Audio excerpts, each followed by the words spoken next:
جی ہاں، welcome back of that break. ہم آ چکے ہیں واپس اور بریک پہ جانے سے پہلے ہمارے پاس ایک سوال تھا، گمبھیر سوال تھا، اس کا آپ نے جواب دینا ہے. ہاں جی، وہ سوال جو تھا ظاہر ہے انہوں نے پورا ایکسپلین تو نہیں کیا کہ ان کا سینیریو کیا ہے فیملی کا، لیکن بظاہر جو پوزیشن نظر آئی وہ یہ نظر آئی کہ ان کے سسرال سے اور بیوی سے شاید تعلقات کشیدہ ہیں اور وہ ان کو سپانسر نہیں کرنا چاہتے اور وہ ان کو وہاں نہیں بلوانا چاہتے. تو یہ اپنے بیٹے کی بنیاد پہ، جو بچہ ہے ان کا، اس کی بنیاد پہ یہ ظاہر ہے ان کا حق ہے، لیکن اس کے لیے بھی پورے کاغذات ہوں گے اور ان کو ویزا اپلائی کرنا پڑے گا اور بتانی پڑے گی کیا پوزیشن ہے، اور اس کے ساتھ ان کو ویزا ملے گا لیکن تھوڑی محنت کے ساتھ. لیکن ہیومن رائٹس کے اس میں آ جائے گا نا، اگر یہ صحیح اپیل کریں گے تو ان کو ضرور ملے گا. جی ہاں، پراپر ڈاکومنٹیشن چاہیے. جی تو آپ کر سکتے ہیں. اور اس کے اگر آپ مزید ہم سے کوئی مشورہ لینا چاہتے ہیں، اپنا کیس ذرا کھل کے بتانا چاہتے ہیں کیونکہ شاید تھوڑا کانفیڈینشیل ہے، تو ہمیں لکھ بھیجیے visa@kohinoor.tv پہ. ابھی ہمارے لیے مسٹر مدثر لون نے ہمارے لیے ایک اسپیشل پیکج بنایا ہے جس کے اندر سارے آسٹریلین امیگریشن کی، اسپیشلی جو آج کا ہمارا ٹاپک ہے ESM، اس سے ریلیٹڈ پورا آپ لوگوں کو الیبوریٹڈ ڈسکشن بھی ہے اور بتایا گیا ہے کہ بیسکلی آپ کو کیا پروسیس ہے جس کے آپ کو گزرنا ہوگا. اور آپ اس کے اوپر کچھ بتانا چاہیں گے یا ہم سیدھا چلیں پیکج کے اوپر؟ کافی ساری چیزیں تو ریشم اسی میں کورڈ ہیں زیادہ تر. صرف یہ گزارش کروں گا کہ جیسے ہم نے پہلے بھی کہا تھا کہ کاغذ پینسل لے لیں اور اس کے متعلق کوئی سوال جواب ہوں اور اس کو غور سے سنیں. میں سمجھتا ہوں کہ بہت سارے ایسے سیگمنٹس ہیں، اب اس میں اس کی پورا کرنا جو ریکوائرمنٹس ہے اس کے لیے کچھ کیا جا سکتا ہے. آپ کو جس چیز میں کمی ہے یا جو جیسے اگر ڈاکٹرز چاہیے، انجینئرز چاہیے، ظاہر ہے ان کی تو کوالیفیکیشنز ہو جاتی ہیں، لیکن اس کے علاوہ بہت سارے ایسے پروفیشنز ہیں جس میں ہمارے لوگ عام بہت سارے کوالیفائی کر سکتے ہیں. صرف ان کو انگلش کا ایشو ہے اور اس کے علاوہ ان کو سرٹیفیکیشن چاہیے، جس کے لیے ہم نے پچھلے پروگرام میں بھی یہ ذکر کیا تھا کہ وہ اس پروگرام کے اس سرٹیفکیٹس کے لیے کسی ادارے میں جا کے داخلہ لے لیں اور پروسیس ضرور شروع کریں. یہ مت سوچیں کہ یہ 2 سال کا پروسیس ہے، 1 سال کا پروسیس ہے،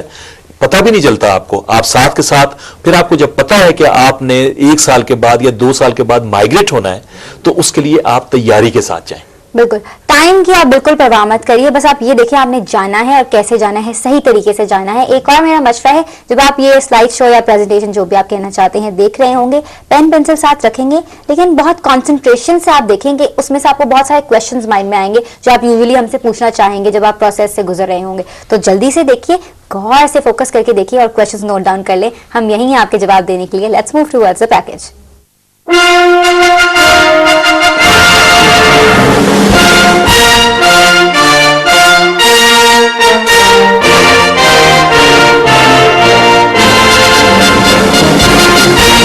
ہجرت نے آسٹریلیا کی تعمیر و ترقی میں اہم کردار ادا کیا ہے. آسٹریلیا میں ہجرت کا ریکارڈ تقریباً 50,000 سال پرانا ہے. اس وقت کی آسٹریلین نسل کے آباء و اجداد مالے، آرکیپیلاگو اور نیو گنی کے راستے آسٹریلیا پہنچے. 1600 صدی عیسوی میں یورپینز نے آسٹریلیا پہنچنا شروع کیا، لیکن بڑی ہجرت تب دنیا کی نظر میں آئی جب 26 جنوری 1788 کو، جو کہ آسٹریلیا ڈے کے طور پر منایا جاتا ہے، کو نیو ساؤتھ ویلز میں برٹش کالونی بنی. امریکہ کے ہاتھ سے نکل جانے کے بعد برطانیہ کو اس بات کی ضرورت تھی کہ وہ برطانوی جیلوں میں گنجائش سے زیادہ تعداد میں قید سزا یافتہ مجرمان کو کہیں منتقل کرے. اس طرح آسٹریلیا میں قیدیوں، فوجیوں اور ملاحوں کی آبادکاری شروع ہوئی. آسٹریلوی آبادی اس وقت تقریباً 2 کروڑ 30 لاکھ نفوس پر مشتمل ہے اور یہ شرح 1 منٹ 11 سیکنڈ فی فرد کے حساب سے، جبکہ ہجرت کی شرح 1 منٹ 51 سیکنڈ فی فرد ہے. زیادہ تر آسٹریلین اس وقت برطانیہ، آئرلینڈ اور اسکاٹ لینڈ سے ہجرت کرنے والوں پر مشتمل ہیں، اور اندازہ یہ ہے کہ آسٹریلیا میں رہنے والے 25% کے قریب لوگ آسٹریلیا سے باہر کی پیدائش ہیں، جن میں برطانیہ،